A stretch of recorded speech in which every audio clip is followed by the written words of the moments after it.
It's a Romeo and Juliet story of teenage romance ending in tragedy. I just had to wake up my daughter for school, and she has no pulse. She had been just above her ear. The following stories tell the tale of 3 beautiful high school cheerleaders who were murdered because of jealousy. We have a boy who almost got away with murder if it weren't for the mistakes of his parents, and an 18-year-old who just couldn't stand rejection and wanted revenge. Finally, we have a beautiful young cheerleader with so much to look forward to, who is simply in the wrong place at the wrong time.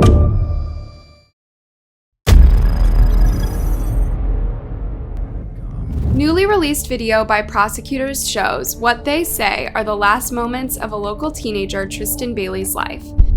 Investigators say this is 13-year-old Tristyn walking with her accused killer, 14-year-old Aiden Fucci. This tragic story took place in the big city of Jacksonville, Florida. This is where 13-year-old Tristyn Bailey lived with her family. She was the youngest of 5 children and lived in a very safe, well-maintained area of the suburbs. Her family was very close and would affectionately refer to themselves as the Bailey 7.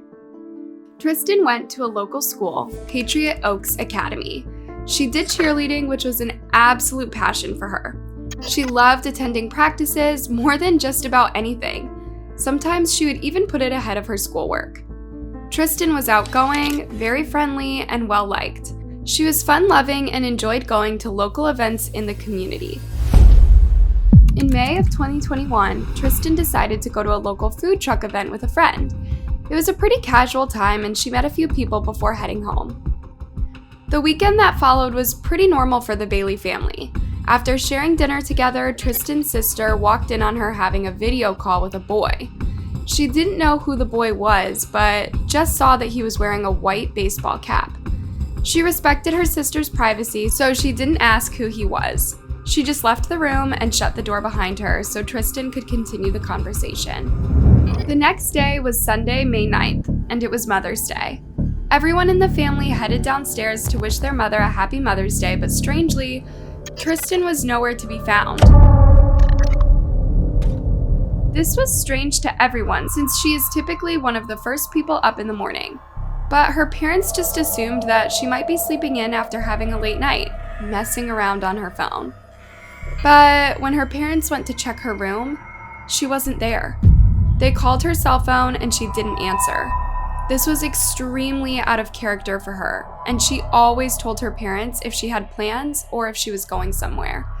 They took this very seriously and called the police to alert them of her disappearance that very morning. Police took Tristyn's disappearance seriously for several reasons. Not only she was very young, but she also had no history of running away. It was very possible that foul play could be involved. Police talked to Tristyn's neighbors and friends to gather any information and possible data about where she could have gone or what could have happened to her. They finally found a lead with a 14-year-old named Trey.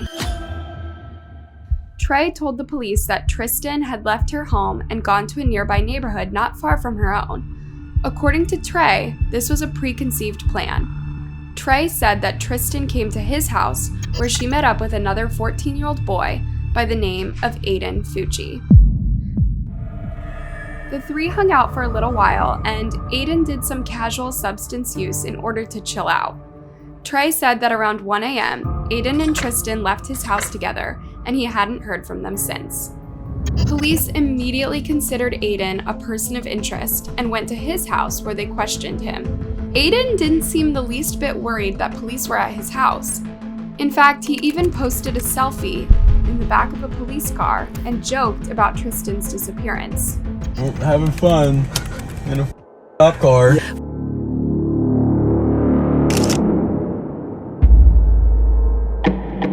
When the police got to Aiden's house, they met his mother, Crystal, who would sit in on her son's questioning. Aiden told police that he and Tristyn had left Trey's house together and spent 2 hours walking home. This doesn't make any sense considering that both of them lived very close to Trey's house. When the police pointed this out, Aiden changes his story completely. He said that while they were walking, Tristyn made an advance on him, and he rejected her. This involved him pushing her and hitting her head on the ground. He says he then leaves her there and returns home. He then adds another element to the story. He tells police that Tristyn had plans to meet up with a much older drug dealer. Police confront this individual, and it's determined that he and Tristyn never met. So basically, Aiden has now lied to the police twice. News of Tristyn's disappearance had swept through the community, and everyone is trying to help find her. Information is being spread through the news and social media. Finally, a neighbor checked their security camera and found that they had footage of two figures believed to be Tristyn and Aiden walking down the street together. This will turn out to be the last known footage of Tristyn alive. Based on the timestamps, this footage shows that Aiden lied again to the police. He did not leave Tristyn alone that night. About an hour and a half after Tristyn and Aiden are captured walking together, another figure can be seen running in the opposite direction while holding white shoes. Police check security cameras located in Aiden's home and discover that this figure is Aiden. He is seen returning home at around 3:31 a.m. while holding shoes in his hand. This helps the police continue to build a case around him, but the one big question is still remaining. Where is Tristyn? Unfortunately, the police will soon get a phone call that will answer that question. A jogger discovered Tristyn's body not far from her home. She had been stabbed over 100 times, with many of the wounds covering her hands and arms. This showed that she had tried to fight off her attacker. Police also found her phone in a nearby pond and a Swiss Army knife with the blade sticking into her skull. Aiden is soon after arrested in connection with Tristyn's murder. His parents demand that he have an attorney present before he speaks with the police, and they sit with their son in the questioning room. What they didn't realize was that the entire conversation they were having was being audio recorded. They tell Aiden that Tristyn has been found dead, and he suggests that it's none of his business. They tell him that because he was the last person known to see her, that he's in a very serious situation. They continue to question their son and try to get to the bottom of why he was out so late and why he had taken his shoes off. He claims that he was just hanging out with a friend and that his shoes had been giving him blisters. He also says that he kissed Tristyn, but that nothing further happened. Aiden's parents question him regarding his clothes and if the police would be able to find blood or DNA on them that would connect him with Tristyn, but he says no. His mother seems to try to protect him by convincing him that he had been wearing khakis that night, not blue jeans, as the figure in the security footage had been. Police were shocked as they heard this entire conversation play out right in front of them. This is partially because they had information that nobody, not even Aiden's parents, knew. Earlier that day, they had looked through all of the security footage in Aiden's house, and they had captured his mother, Crystal, washing a pair of blue jeans in the sink. This suggested that Crystal not only knew that Aiden had been wearing blue jeans that night, but that she had tried to destroy the evidence. Police would later look at this sink and discover blood evidence inside. At the end of the conversation with their son, Aiden's parents tell him that instead of telling the police the truth about what happened, that he should make up a story and stick with it. Aiden is eventually charged with second-degree murder, and this charge is later changed to first-degree murder. He would face a judge over a Zoom call. So let me tell you what you are charged with. You have been indicted by the St. Johns County Grand Jury on the charge of first-degree premeditated murder. That is a capital felony that is normally punishable by up to death or life imprisonment. In your case, because you are not yet 18 years old, death is not a possible sentence pursuant to the Florida and United States Supreme Courts, but this charge does carry a maximum penalty of life imprisonment. As it would turn out, Aiden did have a girlfriend at the time that all of this happened, and she was very cooperative with the police. She told them that he would often joke about killing someone someday and claimed that he would one day be in jail for something huge. She also told them that he had said that if he ever did kill someone, he would do it by stabbing and would drag the person's body into the woods. But that's not all. She would also tell police that Aiden would sometimes come up behind her and hold a knife to her throat, pretending to be about to stab her. His family and friends knew of his violent behavior, but did not do anything to try to get him any sort of help. He even told her that there were voices in his head that told him to hurt other people. Police would search Aiden's house and would find bloody clothing, including bloody shoes. They would also find many notebooks containing drawings and depicting gore and violence, especially against women. It was clear that he was very disturbed and very dangerous individual.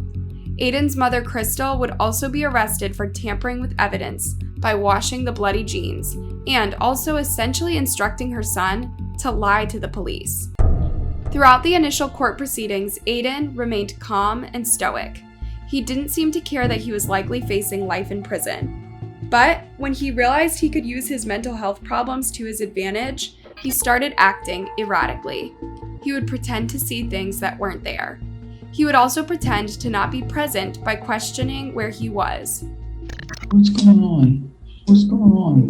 Aiden would face court in May of 2022. He would appear in an orange jumpsuit with much shorter hair. Those in court who were supporting Tristyn appeared in light blue shirts with pictures of her face on them. As of September 2022, this trial is still ongoing and no verdict has yet been reached. What do you feel is an appropriate verdict for the case?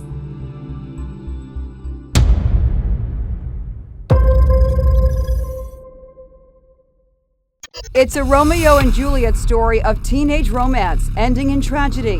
16-year-old Emma Walker was an honor student and cheerleader on her championship-winning high school squad. She dated Riley Gall, a wide receiver on the Maryville College football team in Tennessee. But days after she ended their 2-year relationship, she was found shot to death in bed. This story takes place in a rural area of Knoxville, Tennessee. It's an area where everyone was passionate about high school football, and cheerleading was considered a big deal. And in the fall of 2013, a freshman named Emma Walker joined the cheerleading squad at the local high school. Emma was beautiful, outgoing, and very passionate about cheerleading. Emma really took cheerleading seriously. She really loved doing it, it was one of her passions. She loved leading and she loved football games. Emma had taken professional dance before high school, so she was more skilled than many of the girls her age. In fact, she was the only freshman to make the team. Emma's spunky personality and stunning looks caught the eye of player number 8 on the football team, a boy named Riley Gall. He was the star player of the team. Aside from his talents in football, Riley seemed to be a normal guy who was relatively quiet and had a nerdy side to him. He got good grades and enjoyed video games. When he and Emma later began dating, she would introduce him to her parents, who felt that he made a good first impression. He came in very polite, very nice in the beginning. The couple posted pictures of each other all over social media, and it was clear that they were very happy. There were pictures of them paddleboarding, at football games, and much more. It seemed like they had a perfect relationship. Or was it?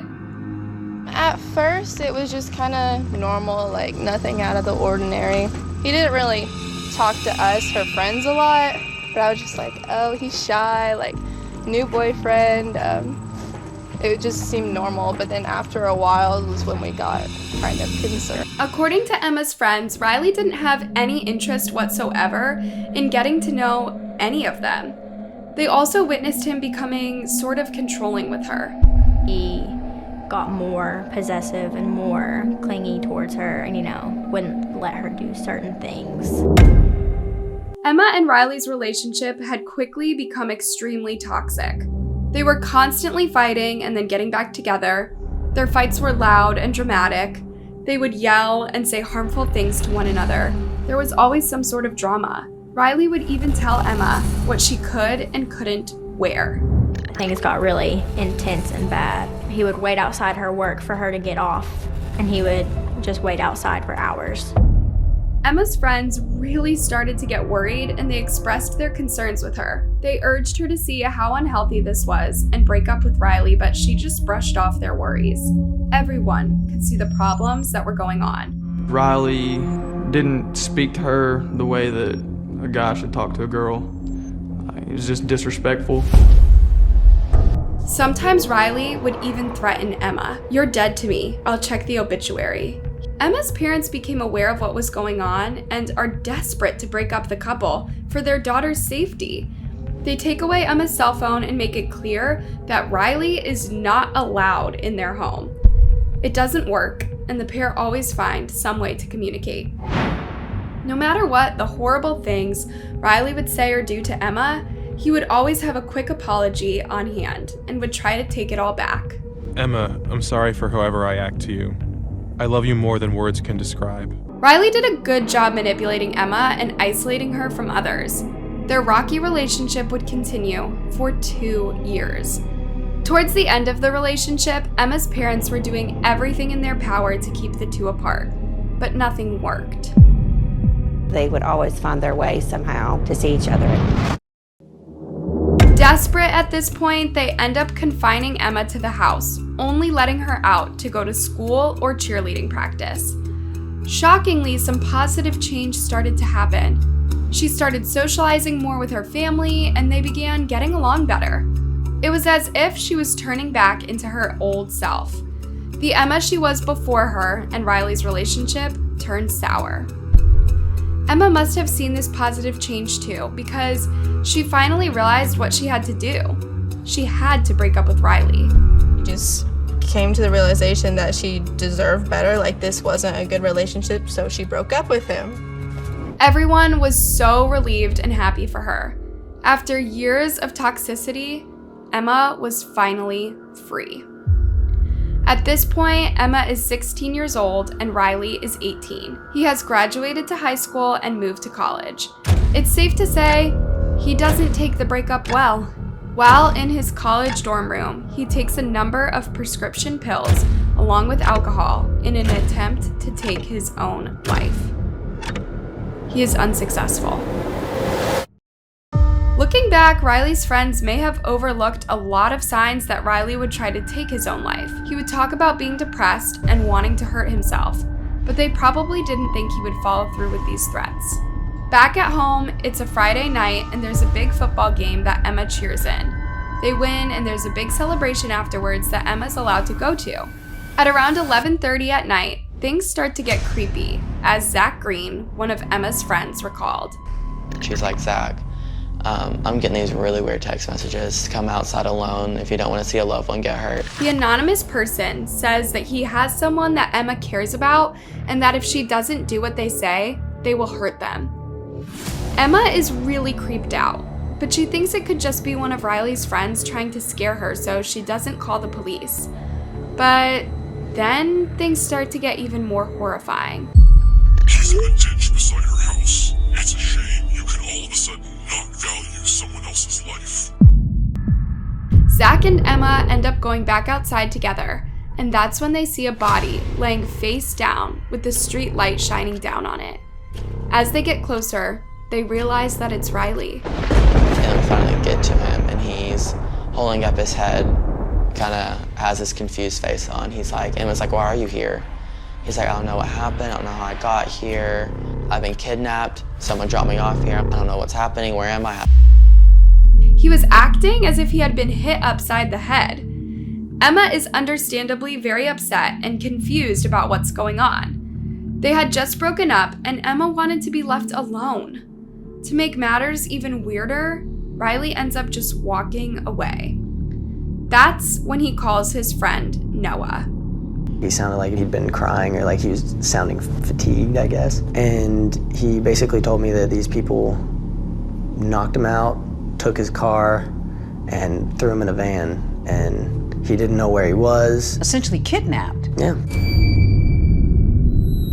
Noah doesn't believe a word of this story, but decides to help Riley anyway. He wanted to call the police, but Riley begged him not to.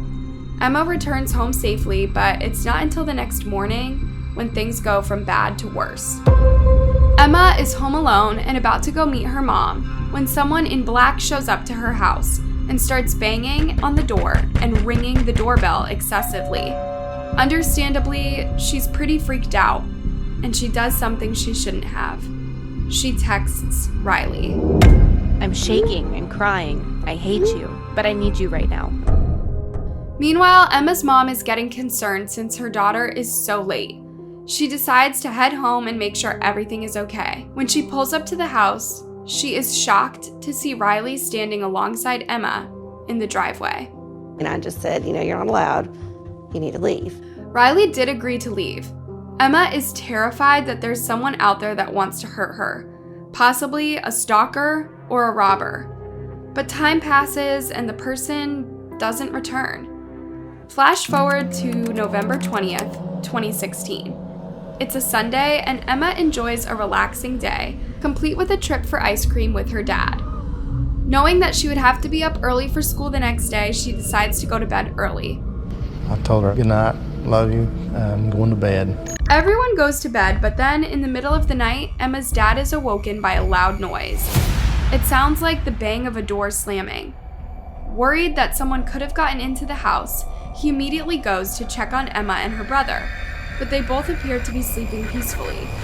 He goes around the house, but everything appears to be in order, so he assumes he was just dreaming and goes back to bed. The morning comes and Emma's mother goes to her room to wake her up, but unfortunately, she can't. And I can't recall a lot of it. I just know I checked for a pulse. But there was no pulse. Emma had died. At this point, Emma's younger brother, Evan, runs into the room and their mother, Jill, calls 911. I just tried to wake up my daughter for school, and she has no pulse. You said that she's non-responsive? Yeah. Investigators arrive at the scene, and initially, it was a complete mystery. There was only a little bit of blood on her pillow, and it's unclear how she died. At first, they think that she could have injected something toxic in an attempt to take her own life.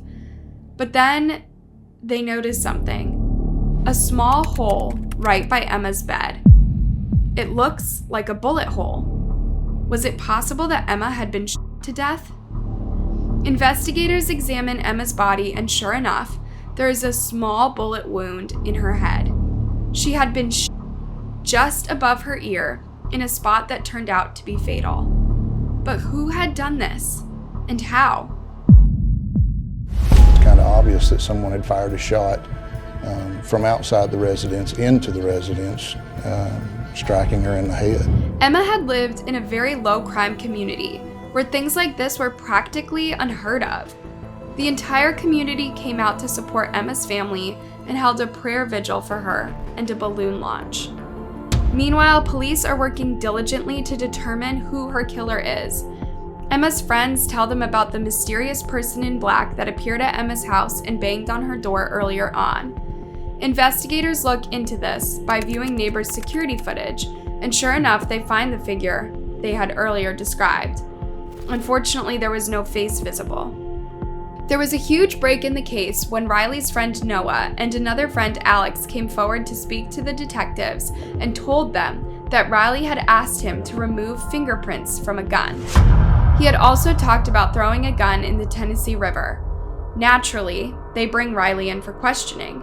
He appears emotionless and denies that he had anything to do with Emma's death.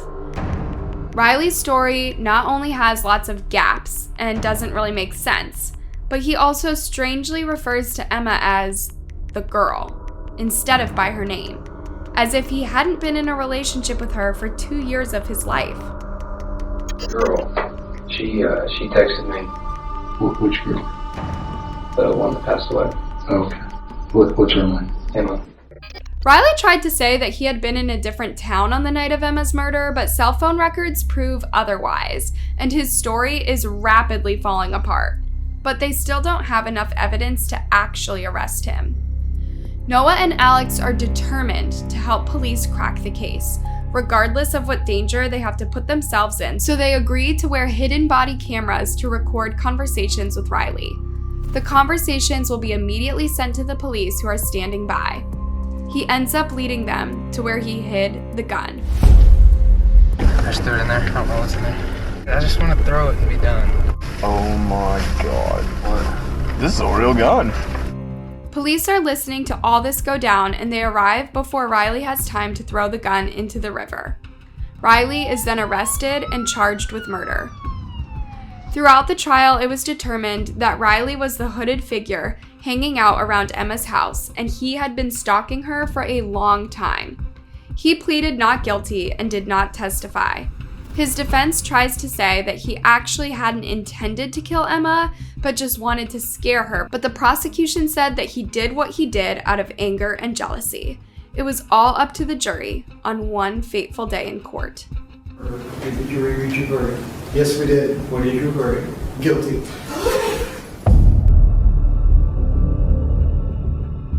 Gasps could be heard throughout the courtroom. On his day of sentencing, Riley had the chance to address Emma's family. He says he never intended to kill her. I caused her emotional and psychological pain during the 2 years that we were together. But I never once even imagined to cause her any physical harm. He was sentenced to life in prison without the possibility of parole for 51 years. He is currently seeking an acquittal. May Emma's bright light be remembered forever.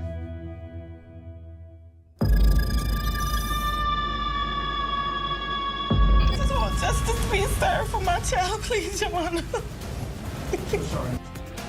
Right now at 5:30, our cameras capturing the moment a mother and father see their daughter's accused killers for the first time. While this story is not about jealousy, we believe Tiara Lay's story deserves attention so that it can one day be solved. Tiara Lay was a 17-year-old who went to Riverview High School in Florida. She was a kind and fun-loving person who loved cheerleading. Tiara Lay was an overall amazing person. She worked hard in school and had high hopes for her future. She even helped convince other people that had dropped out of school to give it another shot. She had a boyfriend she cared about dearly and encouraged him to stay on top of his studies. Tiara Lay had high hopes for her future, which involved becoming a veterinarian.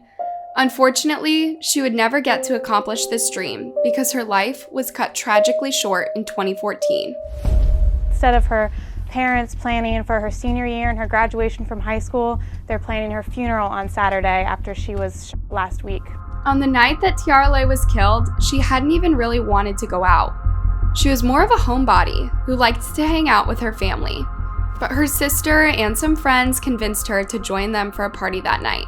They went to an after party and they ended up seeing the after party, didn't really like the way it looked, the people they saw there, so they were getting ready to leave, never even got out of the car from what I understand, and Terrio was shot in a misfire. A police car would later pull over a speeding vehicle that would turn out to be the one Tiara Lay was shot in. Footage from a police dash cam captured the moments after she was shot. Stay in your car! Oh my God! Stay in your car, man! It was determined that the shooting happened in this movie theater parking lot, and the bullet had come from outside the vehicle. Police desperately performed CPR on Tiara Lay, but it was way too late to save her life. There were many people present at the time of the shooting. As it would turn out, two rival groups from two different counties had gotten into a fight, and bullets began flying.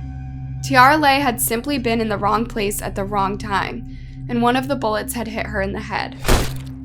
We sat there, I was just talking to Terrio, and as we were leaving, we heard gunshots, and I just looked back, and I seen that she was holding her chest and blood was coming out. The person who had been driving the car that they were in panicked when they heard the gunshots and stepped on the gas, hoping to get them out of there as soon as possible. While the occupants of the car hadn't seen what happened, police were sure other people who had been at the scene must have. Just days after the shooting, police arrested two suspects. One is Jasper Dudley, and the other is Frank Bryce. The trial was very emotional. I'm Terrio Ross' mother. My daughter's supposed to graduate this year. She only needed 3 credits. She worked so hard. Unfortunately, because no one could say with certainty that it was Jasper or Frank that shot Tiara Lay, Both were released from jail, and as of 2022, justice has not yet been served for this innocent girl. May justice be served as soon as possible for beautiful Tiara Lay.